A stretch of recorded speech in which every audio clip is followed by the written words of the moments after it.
Tinha, naquela época, aqui e acolá, a gente ouvia falar na maconha, mas não era nem maconha que eles chamavam. A paz do Senhor, irmãos, tudo bem? Que a paz do Senhor esteja com você. Eu convido você hoje a assistir comigo essa mensagem poderosa do pastor Osiel Gomes, onde ele vai mostrar algumas coisas que vem acontecendo dentro das igrejas da atualidade, algumas dificuldades que vem acontecendo dentro das igrejas da nossa atualidade. Já peço que você deixe a sua opinião, o seu comentário aqui abaixo.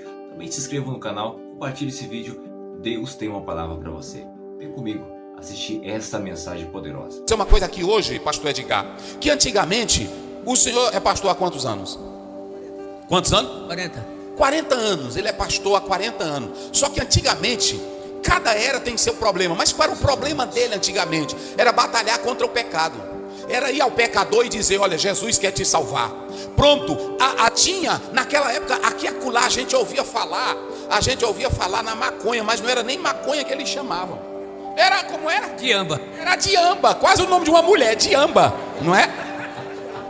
Para não dizer diaba.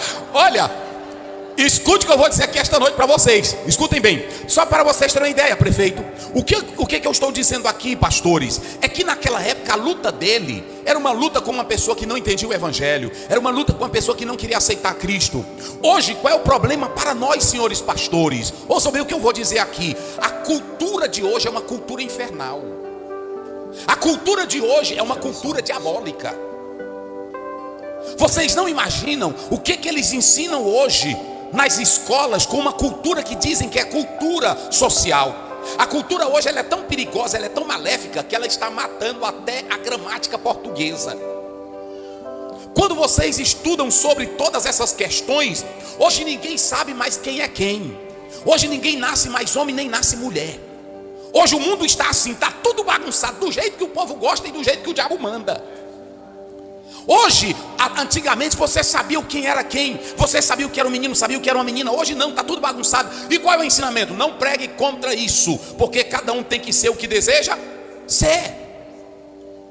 A cultura, ela está trazendo isso, outro perigo. Tem irmão que está ouvindo música mundana e imoral e dizendo assim, não tem nada não. Eu estou ouvindo música de um cantor mundano, mas ele está falando é de natureza.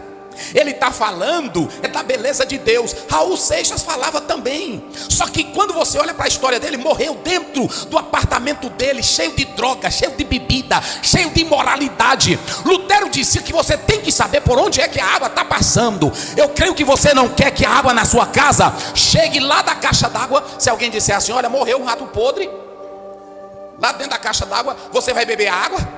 Vamos lá, você vai beber a água? Então como é que eu vou ouvir música de um cantor que a vida dele é se prostituir na imoralidade, trair a esposa, viver no pecado? Não, senhores, ele pode cantar a melhor sinfonia do mundo, eu não estou nem aí. Peço que vocês deixem a opinião de vocês aí embaixo a respeito desse assunto. Mas a cultura na nossa igreja está desse jeito, tem um bocado de jovem. E os cantores que não estão dando para cantar mundano, eles estão pegando as músicas de cabaré e estão colocando a melodia. Já tem hino aí que é uma sofrência. Um dia desse eu estava cansado demais, eu disse, Derian, eu vou ficar aqui em casa hoje, eu não vou para a igreja hoje não. Aí eu peguei aqui uma caixa de som, tem aquelas que a gente bota hoje, e botei sertanejo cristão. Já ouviu dessas músicas de sofrência? E aí, meu irmão, taquei e eu deitei na rede. E aí a Deriane disse, vixe, agora tu tá ouvindo música de sofrência? Eu disse, não, aqui é de crente. Ela disse, não, é bom tu baixar isso aí que os vizinhos estão vendo. Rapaz, mas era de sofrência mesmo. Aí pronto, e aí você vai, olha que tá doendo, mas tá sofrendo, mas você vai lá. Aí lá no finalzinho ele diz, Jesus é a tua vitória. Ou seja, Lutero diz que nós não precisamos pegar as melodias do cabaré para trazer para a igreja. As coisas de Deus, elas são santas. E quem quer avivamento tem que começar com o que é santo, irmãos. Então muito cuidado com essa questão da cultura. E eu vou dizer outra coisa aqui. O que impede um verdadeiro avivamento? Sabe o que é? Conflitos religiosos. Hoje tem crente aqui mesmo. Se o pastor aqui disser uma coisa, ele se zangue e diz, eu vou já abrir uma igreja. É assim? Aí um bocado de crentinho daqui também vão atrás. Aí pronto, aí está aqui governador Luiz Rocha, 100 igrejas, cada uma que saiu de uma só. Aí 10 crentinhos lá cantando, não é assim? Como é que vem o avivamento?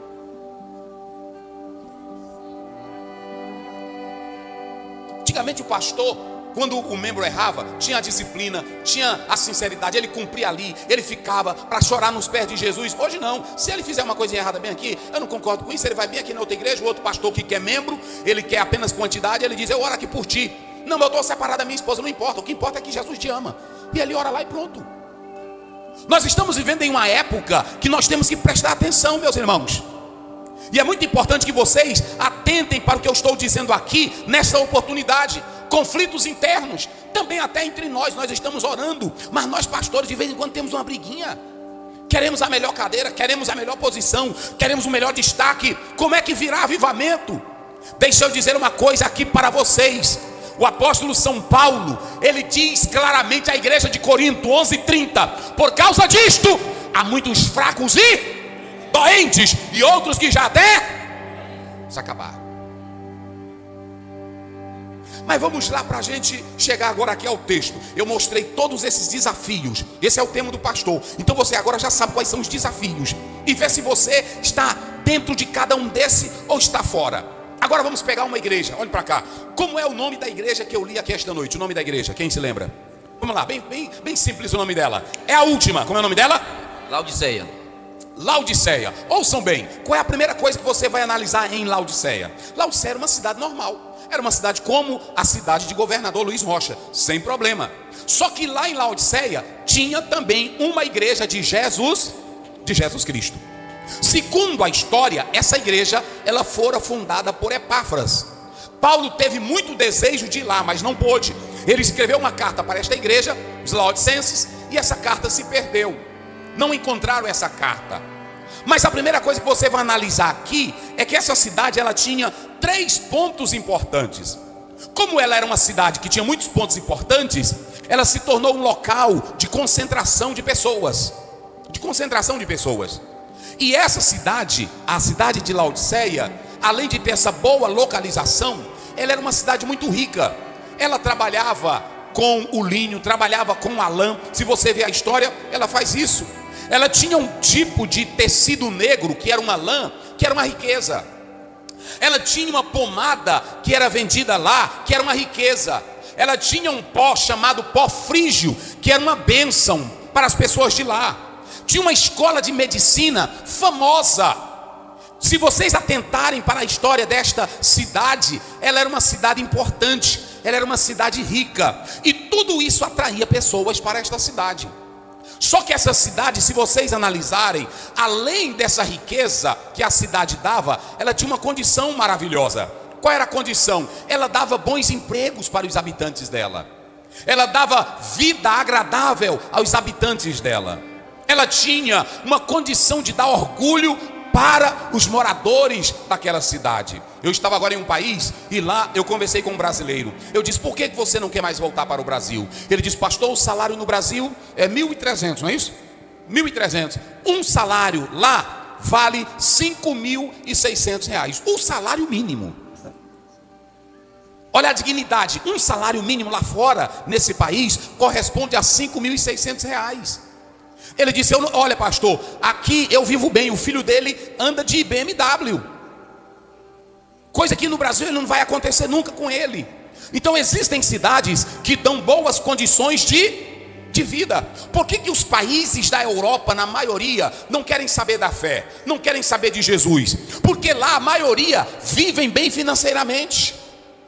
Mas também, a boa parte dos países de lá, o número de suicídio é grandioso.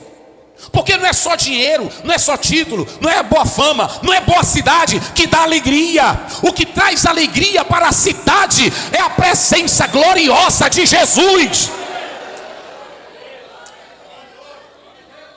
É por isso que quando a palavra possa ter falado com você, que o Senhor te abençoe e te guarde. Deus te abençoe.